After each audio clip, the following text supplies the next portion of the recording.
Welcome, everybody, to the pack. Eli Berkovitz here with special guest Theo Ash, draft expert. I'm sure many of you by now already know who Theo is, but if not, you will get to know him throughout this episode. I'm very excited about it just to get into draft season. This is our first episode since the end of the regular season, or the playoffs, I should say. But I'm excited to get back into it, especially with someone like Theo. So, Theo, again, thank you so much for taking the time. How you doing? How's your draft season been? How's, the off season been in general? It's an adjustment for a lot of people, I think, to go from, 3-4 times a week you're watching football to kind of like nothing. It could get a little dark, honestly. I'm honored to be on the return episode. I know the loss to the 49ers was tough. It's understandable to take a 2-month long break from talking about the Packers after another playoff L. But I'm excited about this draft, especially from a Packers standpoint, just because they have so many picks. They have 11? That's got to be damn near the most in the whole draft of any team. So there's going to be a lot of opportunities to get better, including in the first round. It's a great draft, and yeah, I'm excited to get into it. Yeah. So, Theo, obviously, I've been following you on Twitter for a while, but this off season, or I say this draft season, I feel like I've been seeing your TikTok content more and more on my For You page, which is great because you've been doing some really great breakdowns for a ton of the top prospects in this draft. And I know I've definitely gained a lot from seeing those videos. So, and, I noticed at the end of, your breakdowns, and we'll get more into those, players and all that as we go on. But I was just curious how you do your grading system, because I know everyone has kind of a different philosophy about it and what they value, what they don't value. So I'm always curious to see what, people are looking for in these draft prospects and how they make their opinions on them. I'm tinkering with my draft grades still, but right now I have it on a 0 to 8 scale, and I basically copy exactly what Lance Sirloin told me to do. Working with him last draft, he literally sent me his NFL.com player, like the prospect profile chart, and he's got all his grades, and certain grades mean certain expectations, really. Like if you're anything above a 7, you're probably a blue chip talent, someone who's going to come in with expectations that you are a franchise cornerstone. Like to me, if I give you a blue chip grade, it's like I think this is what Hall of Famers look like in college. Like this is what they look like. They are aliens. So that's a really high grade. Anything above a 7. There's a couple of those this year, a couple guys that the Packers won't be able to draft. Then you get into kind of the high 6s. That's really good players who maybe don't quite garner that level of respect for me. Get a little bit lower into the 6s, like mid, like 6.4, 6.5. That's you're just getting like your typical first round picks. That's probably what the tier of player that the Packers will be drafting, like perfectly acceptable to leave the first round with one of these guys. They should be good starters for you, like potential Pro Bowl players for you. And then you go down the board to like low 6s, 6.3, 6.2, 6.1.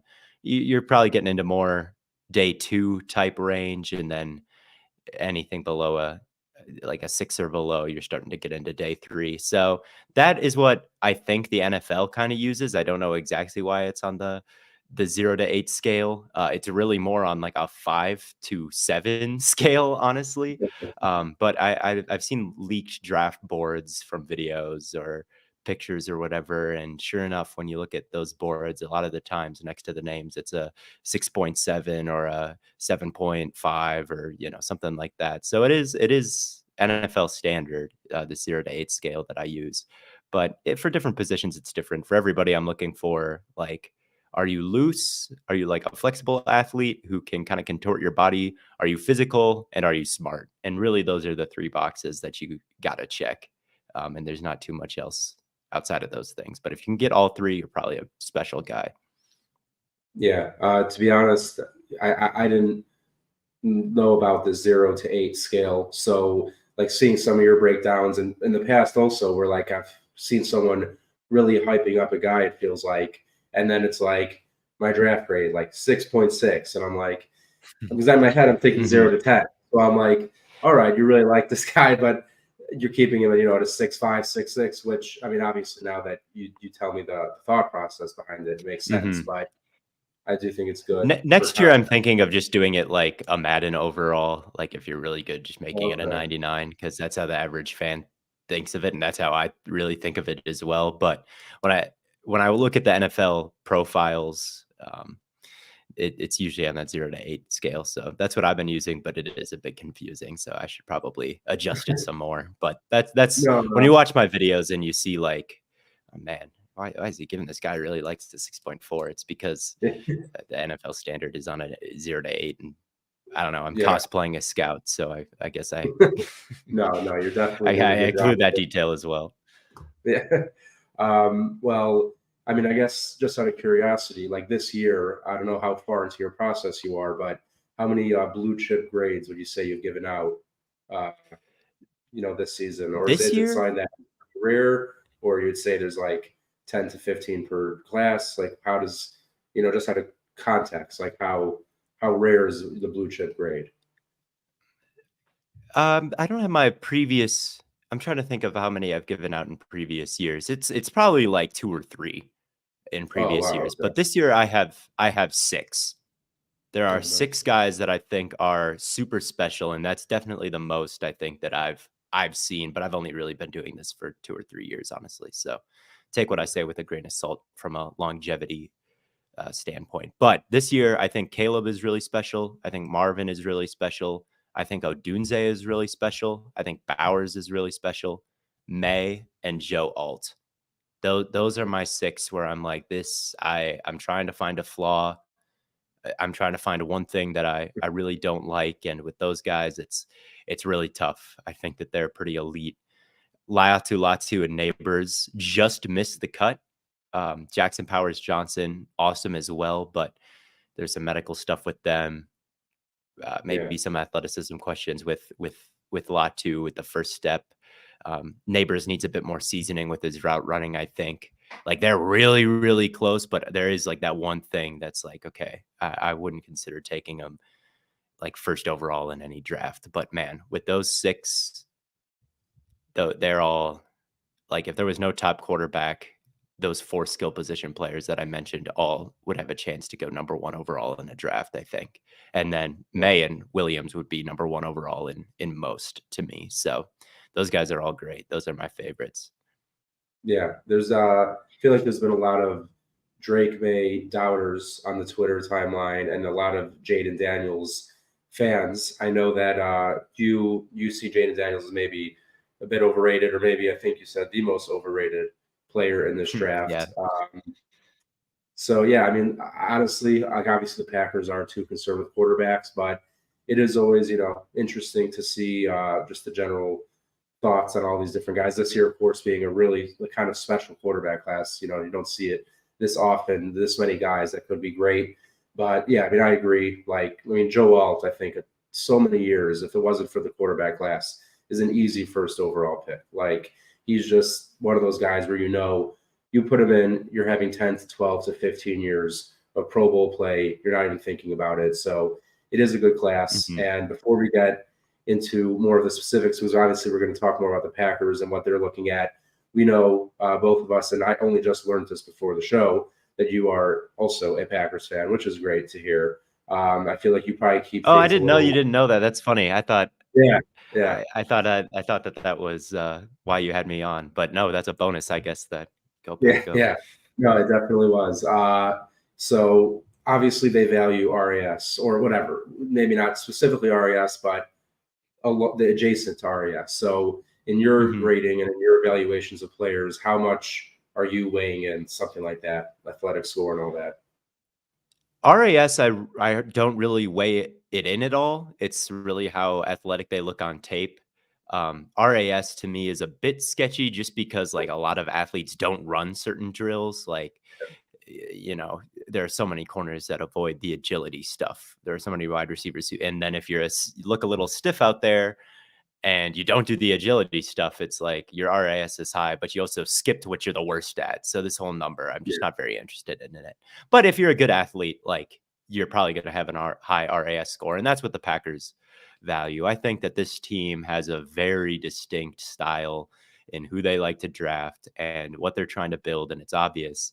And they want to build the Georgia defense in the NFL. It's a Yeah, lofty thing that they're trying to do, but that's what they're trying to do. They want to be bigger, faster, stronger, more competitive at all times than the other defenses. And that's why they, as long as I've been alive, have drafted almost exclusively defensive talent in the first round. I mean, yeah, that's the lifeblood of the team. Like those are valuable resources that you are consistently spending on guys who are monsters, really. And yeah, I think that that's probably what they're going to look for again in this draft is someone who chews glass, someone who is hyper competitive, someone who I think that's why they like these prospects from big schools, right? Because you got to beat out 4 and 5 stars to get a yeah, starting spot, right? That atmosphere is crazy in there to earn a starting spot.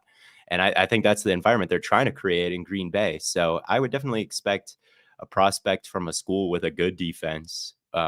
Probably like definitely Power Five. Obviously, there's not that many non-Power Fives. yeah, I guess Quinion Mitchell, but probably a blue blood Power Five yeah, school is typically who they gravitate towards, and they really value size. And yeah, I think that when it comes to the Packers, what they'll do is they're not going to draft a receiver.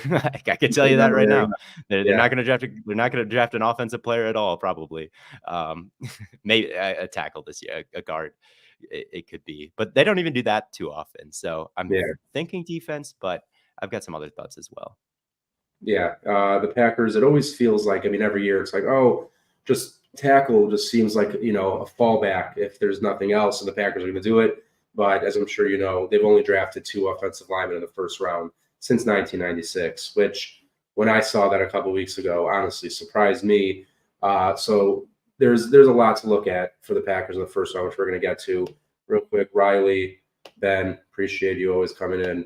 Theo, you got totally roasted right here. I mean, absolutely. You're not going to Oh, recover. I'm You're not not gonna going to recover. recover. When No. they figure out my last name Yeah. could also be substituted with a 3-letter dirty word with just one Yeah. letter changed. It's really over for me. Yeah. It's really Yeah. over. I've had some good renditions of my last name in the past by changing one letter, but either way.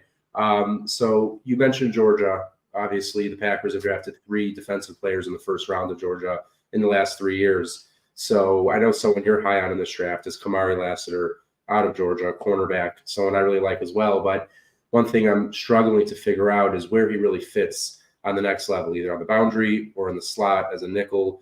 Where do you kind of see it? Because in terms of the Packers, like, and also, I mean, you could give your opinion on this as well. Keyshawn Nixon, like, of course, they Mhm. gave him a pretty decent contract.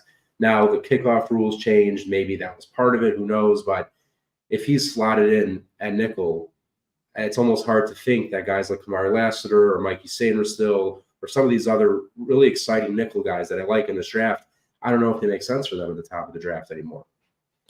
Yeah, with the first round pick, it could be tough.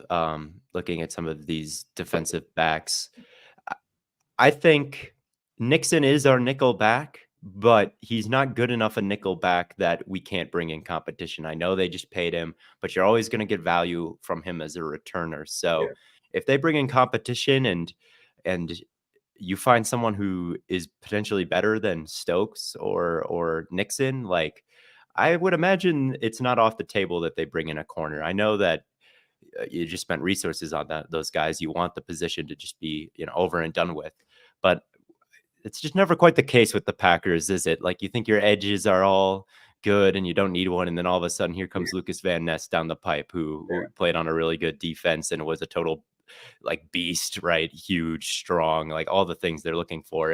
If you've got that dog in you, and again, they want to create a situation of practice where it is the most competitive environment in the league, I think. yeah, Like the defense, they just want guys who are scratching and clawing to even get on the field, and there's because there's so much talent.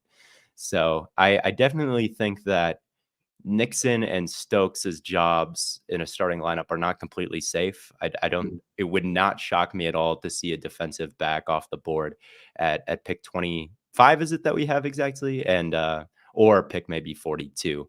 And pick 42. I Just think it's getting into it. 41. Sorry. Oh, it's 41. 41. That might be more, the more I think about it, that might be more the defensive back area, because I see all these defensive backs who I think are good, but they're a little bit limited athletically.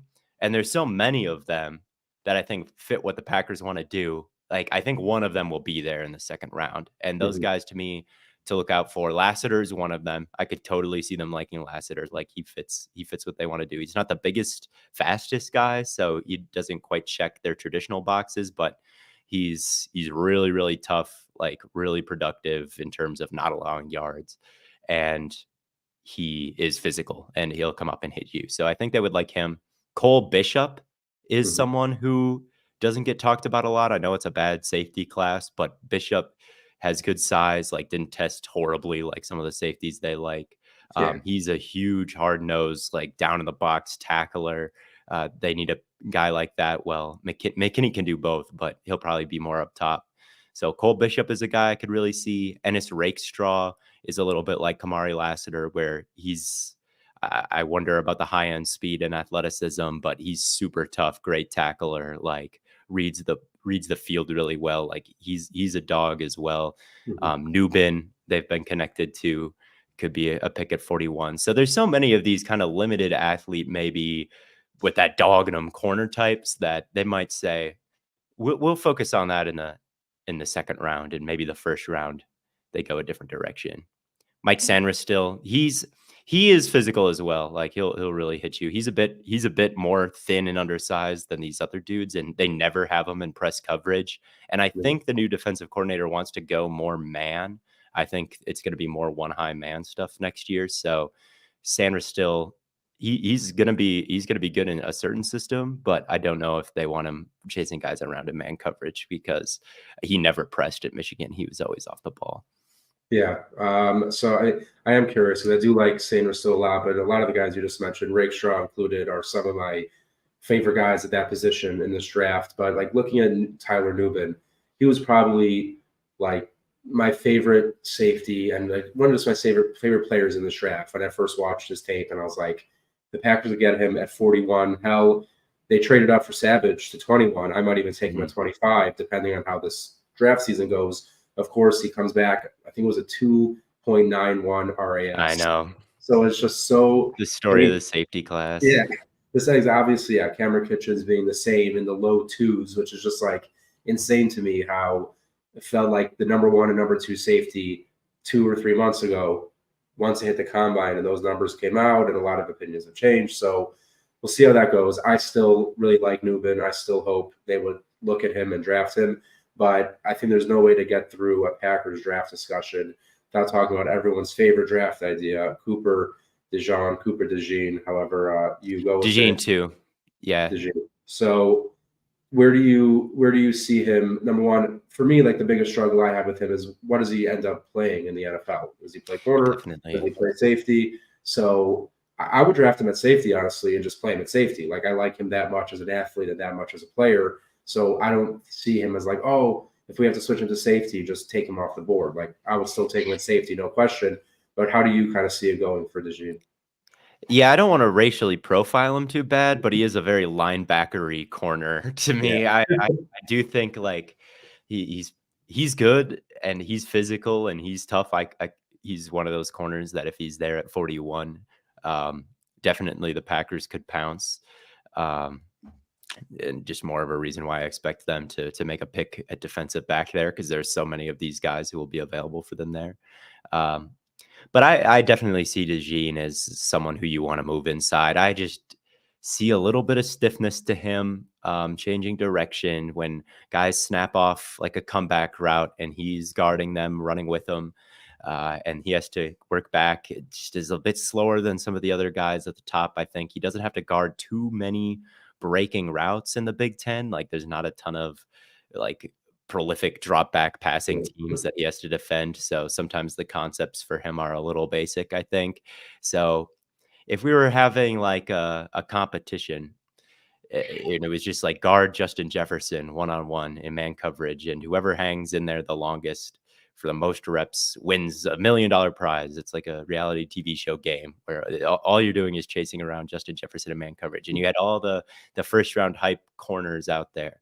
Like I think DeJean would be the first one to drop. Like I just think of all these guys trying to hang with the top athletes. Like he does have the stiffness, and there's a reason why I think the NFL views him largely as a safety and a nickel back. I was reading uh, Bruce Feldman's mock draft where he talks to coaches earlier today, and he had his section about DeJean, and he was still a first round pick, but in the like ask the coaches section, it said like, oh, we saw a little bit of stiffness in him. Like, I don't know about him as corner, and I, that has been my opinion and still is, right. I kind of saw the same things. Now, Kyle Hamilton in that exact same section that Bruce Feldman wrote a couple years ago, where they talked to the coaches. They said, Kyle Hamilton, like, we think he's overrated. Yeah, he couldn't really run around. Like, he's not that. He's too stiff, right? So it could be the same situation with DeJean, where you put him in a power slot type of role on defense, and he's making plays and hitting people and guarding tight ends.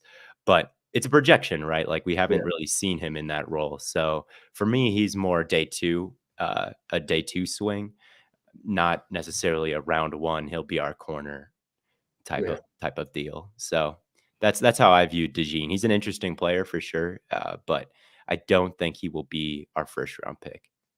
Yeah, no, I had two reasons that I'm kind of in the same boat as you. Number one, every year the first guy and the main guy that Packers Twitter falls in love with is never the guy that they Yeah. end up drafting. It's like it's just how it is, and obviously it's already pretty unlikely they draft any singular guy you like, so the odds aren't great as it is. But like you said, if he somehow ended up outside the first round and they wanted to draft him at 41 and play him at safety, I would have absolutely no issue with them doing that. But so DeJean, you're not necessarily in love with some of the other guys that people are maybe like. I know you're not that high on Quinyon Mitchell, but come 25, and you see guys like Nate Wiggins, Kool-Aid McKinstry on the board, or maybe what top offensive lineman like Troy Fautanu or Graham Barton. Yes. So like Now we're talking. Yeah, Nate exactly. Wiggins and the top offensive lineman. These are my guys. Okay, so That is where we're going in my head. If you have Okay. Theo Ash, NFL GM of your team, you're walking out of there with one of these offensive linemen probably, or Nate Wiggins. I think Nate Wiggins has all pro potential, and he's fantastic. If he fell to Green Bay, I think they should take him. And if Stokes is out of there, like, goodbye Stokes. Give me Nate Wiggins, man. I want him on my team, or put him in the slot. I don't care. Put him out there somewhere. He's awesome. Yeah. So I like Nate Wiggins a lot. But I think that the linemen are interesting. Like, the edge class this year to me is a little weak in the depth of it. I love Latu. I think he's going to be off the board before we pick. If he's not, they should take him. Like, just take Latu. Look at the numbers. The film backs it up, and just look at the numbers. He's piled together sack after sack, pressure after pressure. He's way more productive than everybody else because his tape is better to me. Like, he's got way more ways to win. So Latu is a beast. If he falls because of injury, I would totally be down to take him. But like, they want size. They want size, and a lot of these other guys are just a bit undersized until you get to Darius Robinson. So I don't know if they'll go edge. And then you look at the linemen, and I think there's some really good players and a lot of versatility, which they always prioritize. Guys who can line up.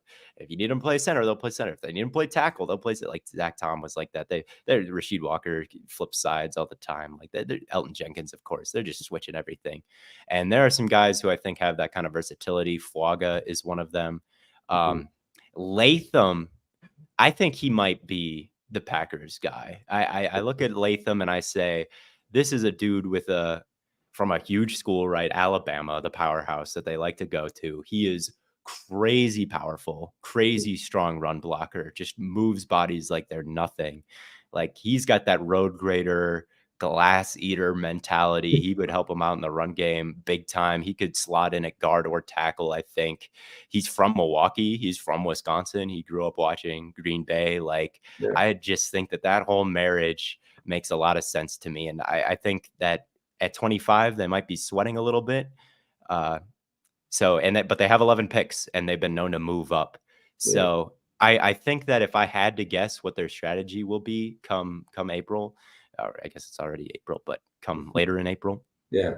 I think they could trade up for an offensive lineman.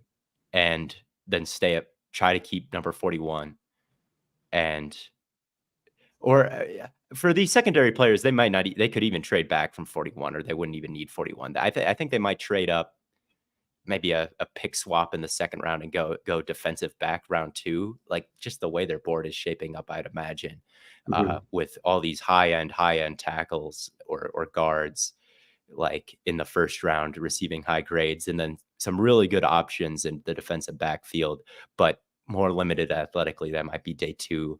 That feels like kind of a natural plan for them, for me. But of course, the Packers never quite do what I want them to do, what I think they'll do, or do what I want them to do. But this just seems Packery. Like, you Yeah. can do what I want you to do and still be true to yourselves. Like, Latham is a very Packersy type of pick. Cole Bishop is a very, very Packersy type of pick. Now, if they go Cole Bishop in the first round, then I would be like, Yeah. yeah, That'd be a bit, that's class. yeah, That would just be classic. yeah, And that would be a bit aggressive. Yeah, not to like plug too much myself, but I actually just wrote an article over at Packer Report and Cole Bishop, 5 safeties the Packers could realistically draft, and Bishop was at the top of the list. Where I just felt like, whether it's in the second round, third round, wherever it is that he's going to fall, he just felt like the most Packer-like safety pick they could make in this draft.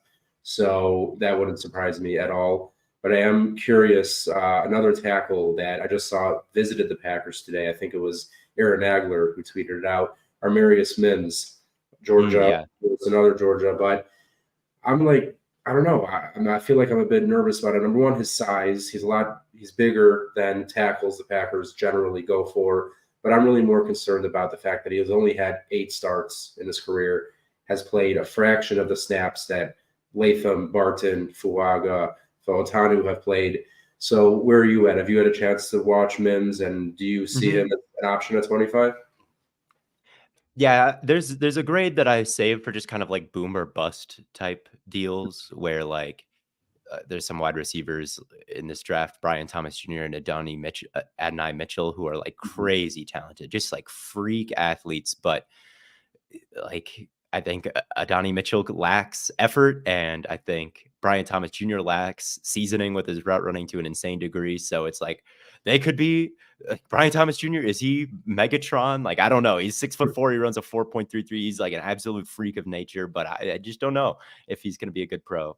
Mhm. And Mims is the tackle kind of equivalent to me. Yeah, He's in that tier with those receivers where, man, I like the film a lot. Like, for having only 8 starts, he's doing some pretty advanced things. Like, his feet are super smooth for a big guy. Like, he looks good when I watch him. I'm like, this guy's great, but he's only got the 8 starts, and he's just yeah, so big, and sometimes you can just get too big and explosive, and it's hard on your lower body for yeah, some of these guys, and they just end up being freaks, but they're injury prone, right? So Mims to me is kind of a medical red flag, no doubt, but he's talented. The thing I don't like about Mims as well is he doesn't, to me, have the same kind of versatility yeah, as a Latham, who's got the lower center of gravity, who I think could kick inside a little bit easier.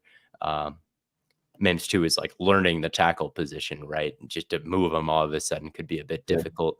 You know, Latham has tips, tricks, strategies. Like, I think that he maybe could transition to a new position. Although maybe that's not true if you've played a position more. Like, I guess I don't know Latham's snap counts everywhere. So, but he seems like he could play guard. Same thing with Fautanu. He's a Mhm. beast as well. But I kind of think he'll be off the board before the Packers get a chance to take him, to be completely honest. But Yeah. Yeah, I mean, Mims, that's another thing is the versatility. Like, there's no way you're kicking him in a guard at that size for Mims. So it's really going to be tackle or nothing.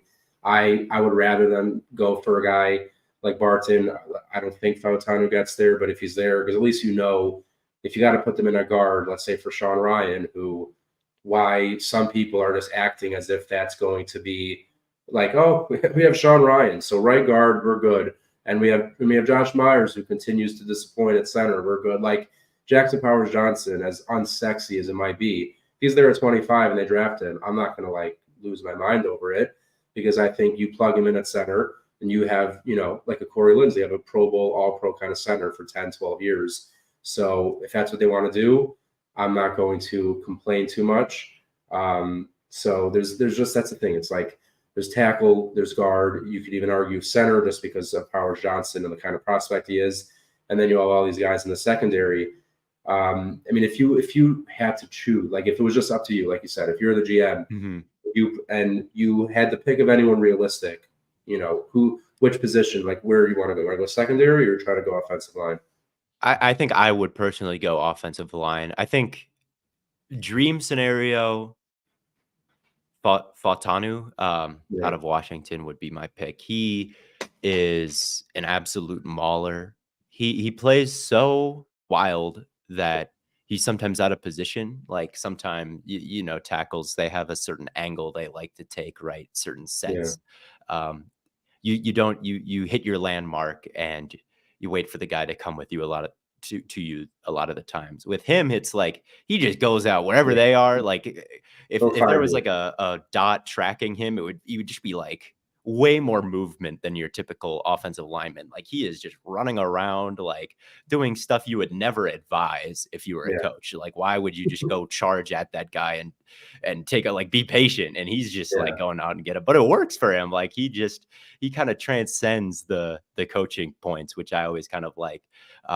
It's one thing to be raw. It's another to just kind of be playing your own game out there and having it working. I think that's what the best guys do is they're kind of playing on their own time. Like they don't even need the coaches. They're just kind of naturally out there dominating. yeah, And I think Fatanu has that in him. It's weird to watch an offensive lineman with a bag, but he's got one. Like yeah, he guys try to get hands on him and he traps them. He knocks their arms down and they fall flat on their face all the time. He's moves very fluidly, climbing to the second level, like a receiver or tight end or something is yeah, how he moves at the second level before he connects with someone. He's not a big lumbering dude. He's different than Latham in that way. Latham moves well for his size, but that guy's just more of a point of attack bulldozer. Fautanu is more athletic. He's more movable. He's just faster. He's like more yeah, like a skill position player playing offensive line, but he's got the body type where I think he could even hold up at guard. Uh, you could put him at left tackle, and if you think that's the best spot for him, that's where he plays in college. But I think you could slot him in anywhere along the offensive line, and he could dominate. And then Fuaga as well, like he brings a lot of power at the point of attack. He's more in the Latham mold. I think of him a little bit as like discount Latham. Um, he's like good at all the things Latham does, but mhm, just not quite as good to me. But and then Graham Barton, kind of the same deal. He's almost like a different Fuaga where like he plays like a wrestler, like he's just out there doing whatever it takes to get the guy on the ground. He's not quite the same like beast that Latham is either, where he can just like move anybody at the point of attack, however far he wants to move them. But like he can win positioning and he can create push. So if all else fails, I think Graham Barton will be there at 25, but I could mhm. be wrong. He's had a great pre-draft process, so maybe he's really flown up boards higher than I've got him. But he'd be a fine first round pick. So I think that the offensive line prospects, and given how that's a pretty big need for us, like that is where obviously it depends on how the board falls. Like what if they all Yeah, go like there's a huge run on them for whatever reason? Like now there's nothing that I like. Like then I'd take Wiggins maybe. But yeah, yeah, there's a lot of linemen that I like, and I think one will be there, and they've got enough ammo to trade up, and they love to trade up. So that's kind of what I'm expecting, a trade up for a lineman. yeah. That is very much on Packer brand, and I'm sorry, I was trying to keep myself together. This is the one I actually haven't heard before. Aaron That's pretty Rodgers, good.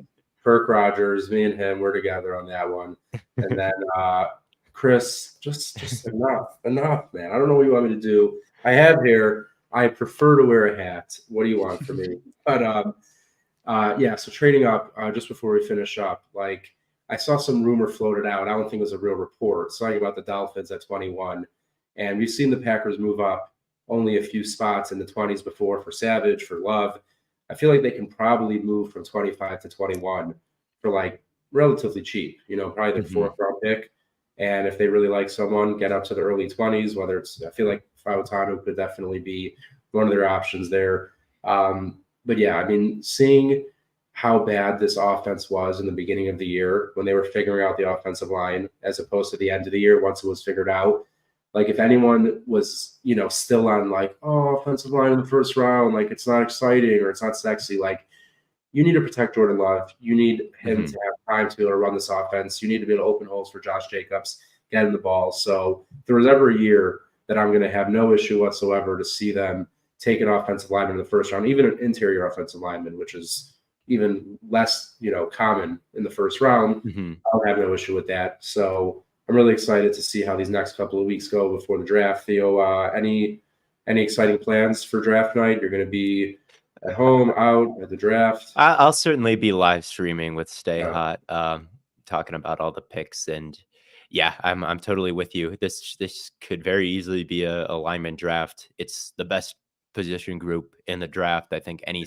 single expert you talk to would tell you there's more good offensive linemen in this draft than any other position. And yeah, like right guard isn't the sexiest position, but look at what the Lions did. They drafted players that were good, but were discounted because of positional value or whatever. A nickel corner, a running back, a linebacker, and look what they got out of it. They got like awesome play all year, and all of a sudden it didn't matter because the guy was awesome. So guard can have a huge impact, and a good player can have a huge impact and make everybody else around them better. And so if you just get the best player available, it's not like the Packers have any, I mean, they were just in the divisional round. It's not like they have any glaring needs or liabilities that prevent them from being good right now.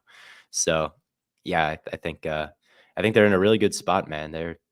I'm really excited for this coming season. I think they're going to have a good draft.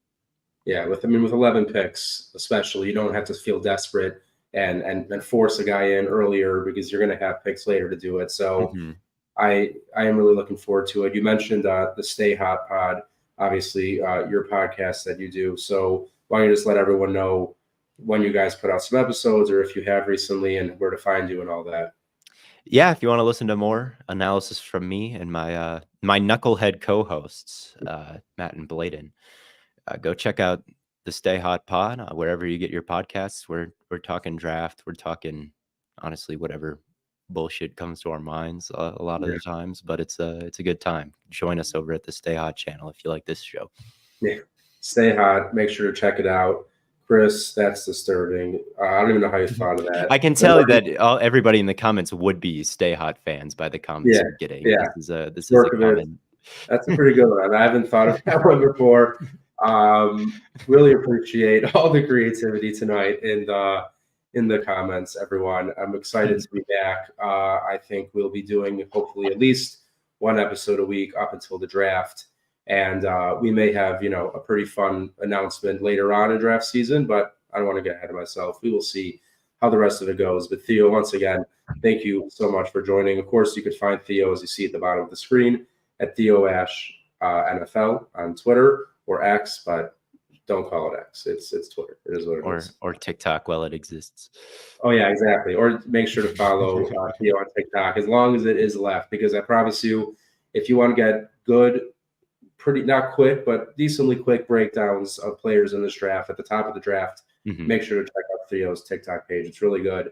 And of course, the Pack_show to follow the show. You can find me on Twitter at @BookOfEli_NFL. Everyone, once again, thank you so much for coming, and we'll see you next week. Go Pack, go.